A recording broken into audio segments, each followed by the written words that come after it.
तो ये हमारे पास फार्मूला है इसका इन्फिनिट लाइन ऑफ चार्ज का, और ये फार्मूला है नॉन कंडक्टिंग शीट का। तो 4 फार्मूलाज हैं KQ_R², जो कि हमारे पास वही चैप्टर 23 वाला है। एक है इनसाइड स्फीयर, एक है इन्फिनिट लाइन ऑफ चार्ज, और एक है नॉन कंडक्टिंग शीट। अब हमारे पास आउटसाइड इनसाइड का क्या मतलब है। ये एक स्फीयर होता है,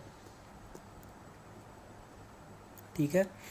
स्फीयर के एक होता है ये वाला डिस्टेंस, इसको हम कहते हैं R, ठीक है। और एक होता है A जो है वो होता है रेडियस, R जो है वो होता है गॉसियन सरफेस के बीच में डिस्टेंस। जब हम जनरली इसको स्टडी कर रहे होते हैं ना गॉस लॉ को, तो ये गॉसियन सरफेस जो होती है वो हम इस स्फीयर के ऊपर इधर लेते हैं। जब हम आउटसाइड स्टडी कर रहे होते हैं, आउटसाइड का मतलब है ना कि ये अगर स्फीयर है तो एक सरफेस उन्होंने हमें इस तरह दी होगी, ठीक है। वो कहेंगे कि ये आपका A है और ये आपका R है, तो ये गॉसियन सरफेस है अब हमारी। तो आउटसाइड द स्फीयर का मतलब गॉसियन सरफेस आउटसाइड होती है। इनसाइड द स्फीयर का मतलब, अब ये अगर स्फीयर है तो हमारे पास ये जो है गॉसियन सरफेस ये है अंदर, स्फीयर के अंदर। तो अगेन ये हमारा हो गया R, ये हमारा हो गया A, ठीक है।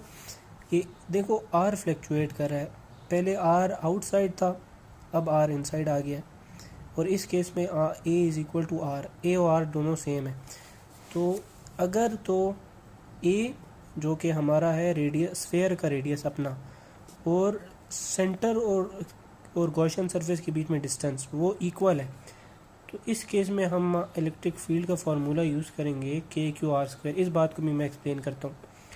अगर हमारा ये वाला केस है, देखो इसमें R बड़ा है ना A से, देखो R बड़ा है A से, तो इस केस में भी हम यूज़ करेंगे इलेक्ट्रिक फील्ड का कौन सा फार्मूला, KQ_R²। अब ये वाला जो केस है, इस केस में देखो R छोटा है ना A से, तो R is less than A, तो इसमें अब हम यूज़ करेंगे इलेक्ट्रिक फील्ड का कौन सा फार्मूला, KQ_R² तो अब हमें कैसे पता लगेगा कौन सा इलेक्ट्रिक फील्ड का फार्मूला यूज़ करना है, inside the sphere outside the sphere. तो हम देखेंगे हमारी जो गॉसियन सरफेस है वो अगर बिल्कुल इस पे है, या हमारा, या तो अगर डायग्रामेटिकली बात करें ना, या तो ये गॉसियन सरफेस बिल्कुल इस पे है स्फीयर के ऊपर, या इससे बाहर है तो ये वाला, या गॉसियन सरफेस अंदर है, सिर्फ अंदर, अगर इसके ऊपर है या बाहर है फिर तो ये वाला, लेकिन अगर अंदर है तो ये वाला, ठीक है, इलेक्ट्रिक फील्ड फाइंड करने के लिए।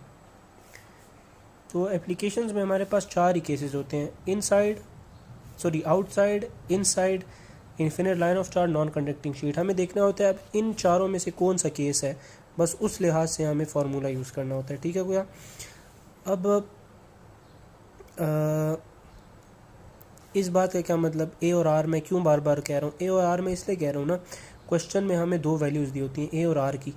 हमें कहते हैं अगर एक पॉइंट है वो है इतना डिस्टेंस दूर, फिर कहते हैं इतना डिस्टेंस दूर, फिर कहते हैं इतना डिस्टेंस दूर, फिर कहते हैं इतना डिस्टेंस दूर, तो डिफरेंट पॉइंट दिए होते हैं। हम देखते हैं कि अच्छा ये वाला पॉइंट है इस स्फीयर के रेडियस के अंदर आ रहा है या स्फीयर के रेडियस के बाहर आ रहा है। अगर बाहर आ रहा होता है, सपोज़ A जो है ना उसको कर लो 4 सेंटीमीटर, R कर लो 6 सेंटीमीटर, तो देखो R बड़ा है ना इससे, इसके रेडियस से, इसका मतलब कौन सा फार्मूला यूज़ होगा, आउटसाइड का। अगर हमें रेडियस गिवन है 4 सेंटीमीटर, अब हमें कहते हैं कि 2 सेंटीमीटर पे फाइंड करो। अब हमें समझ आ गया, अच्छा 2 सेंटीमीटर तो इस रेडियस से छोटा है, तो वो अंदर आएगा कहीं पे, यहाँ पे आएगा या यहाँ पे आएगा, ठीक है। तो इस केस में हमें समझ आ गया, ओके अब पॉइंट हमारा इनसाइड द स्फीयर है, तो ये वाला फार्मूला